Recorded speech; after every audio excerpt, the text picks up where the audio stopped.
Estou lendo o livro que é A Tirania do Mérito, de Michael Sandel. E vou ler um pedaço aqui. Diagnóstico do descontentamento populista. O primeiro diagnóstico enxerga a irritação populista contra as elites, sobretudo como uma reação contra a crescente diversidade de raça, etnia e gênero. Acostumados a dominar a hierarquia social, os eleitores brancos da classe trabalhadora que apoiaram Trump sentem-se ameaçados pelas perspectivas de se tornarem minoria no país deles, estranhos na própria nação. Eles sentem que, mais do que as mulheres e as minorias raciais, são discriminados e se sentem oprimidos pelas demandas do discurso público politicamente correto. Esse diagnóstico de um estado social prejudicado destaca características execráveis do sentimento populista: nativismo, misoginia e racismo, verbalizados por Trump e outros populistas nacionalistas.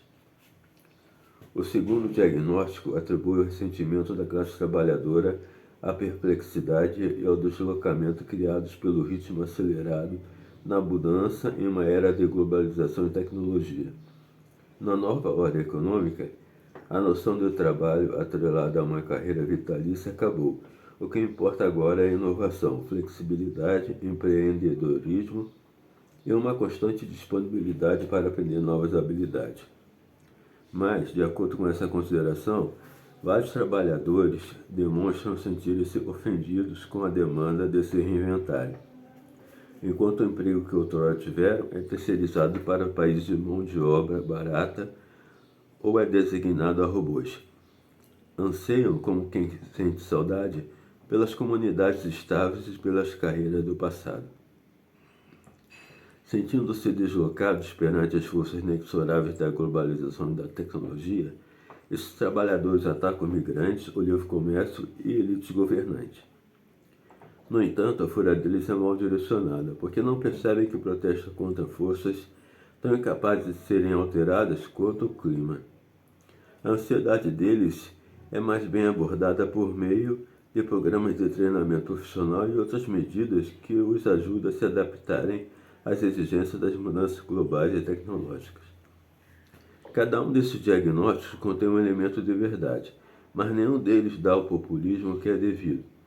Interpretar o protesto populista como malévolo ou mal direcionado absolve as elites governantes da responsabilidade de criar as condições que correm à dignidade do trabalho e deixaram várias pessoas se sentindo desrespeitadas e sem poder. O status econômico e social diminuído de pessoas trabalhadoras em décadas recentes não é resultado de forças inexoráveis, é resultado do modo com que partidos políticos dominantes e elites governaram. Essas elites estão agora alarmadas, e com razão, pela ameaça às normas democráticas apresentadas por Trump e outros autocratas apoiados por populistas, mas não reconhecem o papel que tiveram instigando o ressentimento que levou à repercussão populista. Eles não percebem que as hesitações que testemunhamos são reação política a um fracasso político de proporções históricas. Tecnologia e globalização favorável ao mercado. No coração desses fracassos está a forma como os partidos dominantes conceberam e realizaram o projeto da globalização nas últimas 4 décadas. Dois aspectos desse projeto criaram as condições que alimentaram o protesto populista. Um é seu modo tecnocrático de conceber o bem público. O outro é seu modo meritocrático de definir ganhadores e perdedores. A concepção tecnocrata da política está associada à fé em mercados, não necessariamente no capitalismo livre, esse é fé, mas uma crença mais ampla de que mecanismos de mercado são os principais instrumentos para alcançar o bem público. Esse modo de pensar sobre política é tecnocrático, no sentido de que esvazia o discurso público de argumentos substantivamente morais e trata questões ideologicamente contestadas como se fossem assuntos de eficiência econômica, domínio de especialistas. Não é difícil chegar como a fé tecnocrata em mercados prepara o cenário para o descontentamento populista. A versão da globalização favorável ao mercado trouxe uma crescente desigualdade e também desvalorizou identidades e a fidelidade nacionais. À medida que bens e capital fluíram livremente atravessando fronteiras nacionais, pessoas que dominavam a economia global valorizaram identidades cosmopolitas como alternativa progressista, iluminada para os modos restritos, provincianos e protecionismo, tribalismo e conflito. A verdadeira divisão política, argumentaram eles, não era mais esquerda versus direita, mas aberto versus fechado. Isso insinuava que críticos à terceirização, tratado de livre comércio e fluxos de capitais irrestritos, eram pessoas de mente fechada, não de mente aberta, eram tribais, não globais. Enquanto isso, a abordagem tecnocrata de governança tratou várias questões públicas como questões técnicas que estavam além do alcance de cidadãos comuns. Isso restringiu o escopo da argumentação democrática, esvaziou os termos do discurso público e produziu uma sensação crescente de perda de poder. A concepção favorável ao mercado e tecnocrata da globalização foi acolhida por partidos dominantes de esquerda e de direita. No entanto, foi a adoção do pensamento e dos valores do mercado por partidos de centro-esquerda que trouxe mais consequências para o projeto de globalização propriamente dito e para o protesto populista que se seguiu. Quando ocorreu a eleição de Trump, o Partido Democrata havia se tornado um partido de liberalismo tecnocrático mais conveniente para a classe média alta do que para os eleitores operários e classe média, que em um outro momento constituía sua base. O mesmo é verdadeiro para o Partido Trabalhista da Grã-Bretanha na ocasião do Brexit e para os partidos social-democratas da Europa. Essa transformação teve origem nos anos 1980. Ronald Reagan e Margaret Thatcher argumentaram que o governo era o problema e os mercados eram a solução. Quando saíram do cenário político, políticos de centro-esquerda que os sucederam, Bill Clinton nos Estados Unidos, Tony Blair na Grã-Bretanha, Gerhard Schröder na Alemanha, moderaram, mas consolidaram a fé no mercado. Eles suavizaram as duas arestas do livre mercado, mas não desfiaram a premissa central da era Reagan-Thatcher, que mecanismos de mercado são os instrumentos principais para alcançar o bem público. Alinhados a essa crença, aceitaram uma versão favorável ao mercado para a globalização e acolheram a crescente financiarização da economia. Nos anos 1990, a administração Clinton se juntou a republicanos na promoção de acordos internacionais de comércio e desregulamentação da indústria financeira. Os benefícios dessas políticas fluíram, sobretudo, para aqueles no topo, mas democratas pouco fizeram para abordar o aprofundamento da desigualdade e o crescente poder do dinheiro na política. Ao se afastar de sua tradicional missão de domar o capitalismo e manter o poder econômico sob o controle da democracia, o liberalismo perdeu a capacidade de inspirar. Tudo isso parecia mudar quando Barack Obama surgiu na cena política. Em sua campanha presidencial de 2008, ele ofereceu uma alternativa estimulante para a linguagem administrativa e tecnocrata que havia se tornado característica do discurso público liberal. Ele demonstrou que a política progressiva poderia falar uma língua de propósito moral e espiritual. No entanto, a energia moral e o idealismo cívico que ele inspirou como candidato não seguiu com ele à presidência. Quando tomou posse em meio à crise financeira, nomeou conselheiros econômicos que haviam promovido a desregulamentação financeira durante a era Clinton. Incentivado por eles, Obama ofereceu concessão a bancos em termos tais que não os responsabilizou pelo comportamento que levou à crise e pouco ajudou pessoas que haviam perdido suas casas. Com a voz moral calada, Obama aplacou, em vez de articular, a fervilhante ira pública contra Wall Street. A rara persistência em relação às concessões arruinou o mandato Obama e, por fim, alimentou a disposição para o protesto populista que atravessou todo o espectro político, acho que é o movimento Occupy e a candidatura de Bernie Sanders. À direita, o movimento Tea Party, Partido do Chá, e a eleição de Trump. A insurgência populista nos Estados Unidos, na Grã-Bretanha e na Europa é uma repercussão, em geral, contra as elites.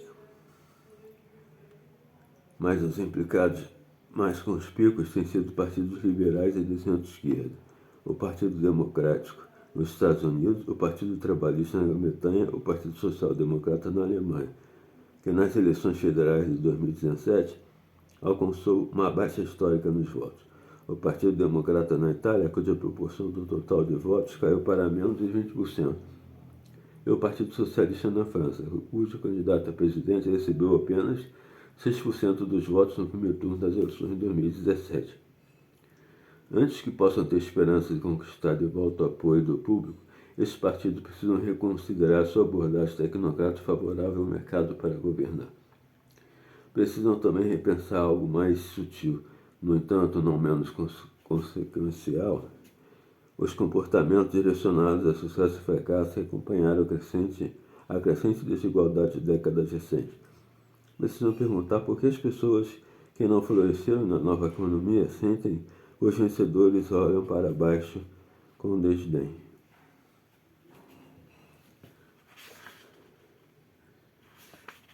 A retórica da ascensão. O que então incitou o ressentimento que eleitores da classe trabalhadora e da classe média sentiram contra as elites? A resposta começa com o crescimento da desigualdade em décadas recentes, mas não para nesse ponto. Fundamentalmente, tem a ver com a mudança nos termos de reconhecimento e estima social. A era da globalização distribuiu suas recompensas de forma desigual, para dizer o mínimo. Nos Estados Unidos, a maior parte da renda nacional desde o final de 1970 foi para 10% do topo, enquanto a metade inferior recebeu praticamente nada. Em valor real, a renda média para homens em idade a trabalhar, aproximadamente $36.000, é menos do que era há 4 décadas. Hoje, 1% mais rico dos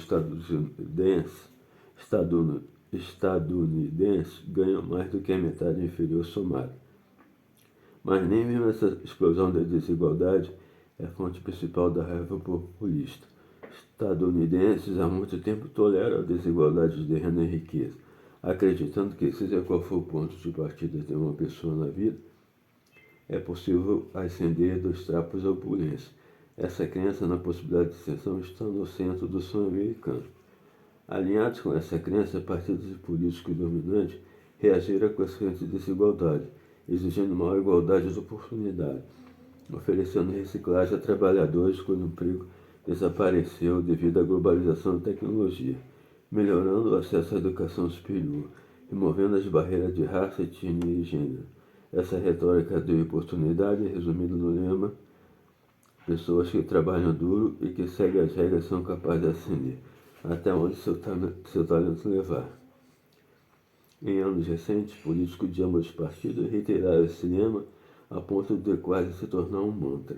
Ronald Reagan, George Bush e Marco Rubio, anti-republicanos, e Bill Clinton, Barack Obama e Hillary Clinton, anti-democratas, todos invocaram-no.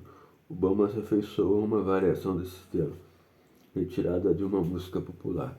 Você consegue se tentar.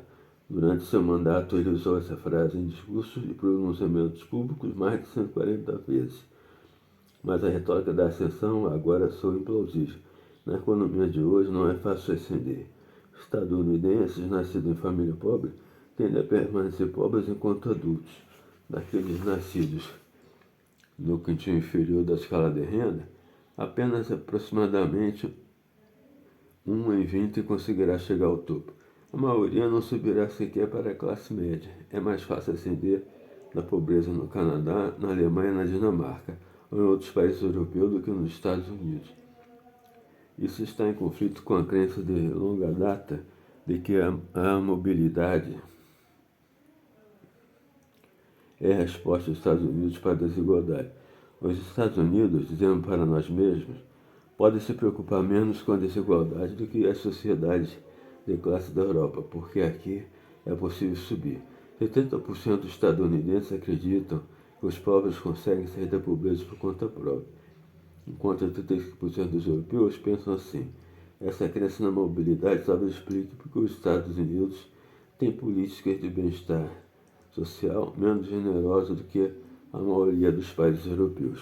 Hoje, no entanto, os países com maior mobilidade tendem a ser aqueles com maior igualdade. A capacidade de ascender depende menos do estímulo da pobreza do que o acesso à educação, à saúde e a outros recursos que equipam as pessoas para serem bem-sucedidas no mundo do trabalho.